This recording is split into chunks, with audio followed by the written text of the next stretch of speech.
Herkese merhabalar. Çiçeğin tariflerine hoş geldiniz. Eğer akşama ne pişirsem diye düşünüyorsanız bugün sizlerle akşama hazırlayabileceğiniz hızlı ve inanılmaz lezzetli bir patlıcan yemeği tarifi hazırlıyoruz. Tarif için bir tencerenin içerisine bir yemek kaşığı tereyağını alıp erittikten sonra yaklaşık 200-250 gram kadar orta yağlı kıymayı ekliyorum.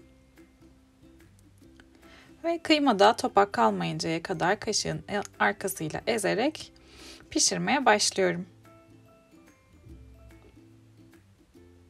Kıymayı iyice ezdikten sonra pişmesi için bırakıyorum. Kıyma önce kendi suyunu salacak, sonrasında kendi suyunu çekecek. Suyunu çekinceye kadar kıymayı pişirmeye devam ettim. Kıyma kendi suyunu çektikten sonra içerisine 3 yemek kaşığı kadar zeytinyağı ilave ediyorum. Ve küçük şekilde doğradığım bir orta boy soğan ve 3-4 diş sarımsağı da ekleyip güzelce karıştırıyorum. Ve sebzelerle kıymayı biraz daha pişirmeye devam ediyorum.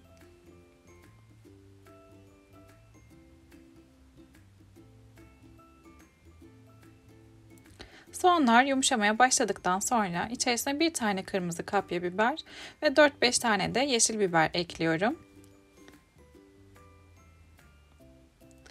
Biberleri de karıştırıp birkaç dakika daha pişireceğim.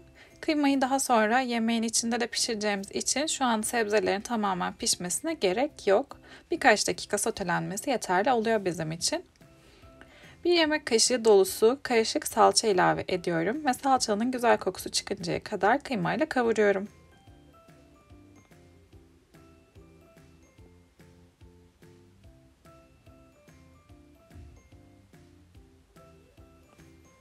Şimdi sıra geldi baharatları eklemeye. 1 tatlı kaşığı tuz, 1 çay kaşığı karabiber ve 2 çay kaşığı kadar kimyonu ekliyorum.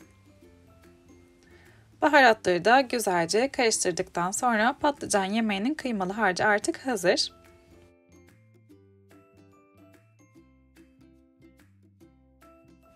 Hazırladığımız kıymalı harcı soğumaması için küçük bir tencerenin içerisine aldım. Şimdi aynı tencerede pişirme işlemine devam ediyoruz. Bunun için bir miktar sıvı yağı tencereye aldım ve 3 tane patlıcanı ince şekilde dilimleyip hazırlamıştım. Isınan yağın içerisine patlıcanları ekliyorum ve şöyle birkaç dakika ön pişirme yapıyorum. Az yağlı olmasını istediğim için ben bu şekilde az yağda patlıcanlara ön pişirme yaptım. Dilerseniz eğer patlıcanları kızartarak da hazırlayabilirsiniz. Şimdi patlıcanların bir kısmını tabağa alıyorum. Onları yemeğin üstüne dizeceğim için. Altta kalan patlıcanları da düzelttikten sonra patlıcan musakkanın kıymalı harcını şimdi tencereye ilave ediyorum. Güzelce hemen kıymayı şöyle yayıyorum patlıcanların üzerinden.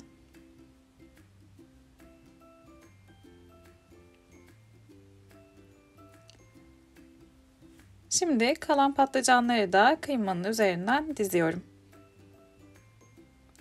Hazırlayabileceğiniz en lezzetli tencere yemeği tariflerinden bir tanesi. Patlıcan yemeklerini seviyorsanız eğer az yağlı patlıcan musakka tarifini kesinlikle denemenizi tavsiye ediyorum.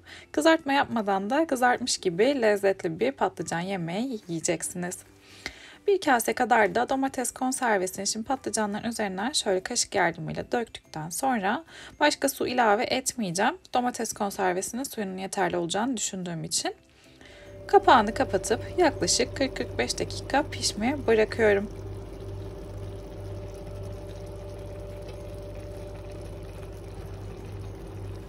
Eğer evde patlıcan ve kıyma varsa şipşak hazırlayabileceğiniz en kolay ve en hızlı ana yemek tariflerinden bir tanesini hazırlamış olduk. Şimdi hemen az yağlı patlıcan musakka tarifini şöyle servis edip size de yakından göstermek istiyorum. Eğer siz de benim gibi kızartma yapmakla uğraşmak istemiyorsanız kızartma yapmadan patlıcan musakkayı bu şekilde hazırlayabilirsiniz.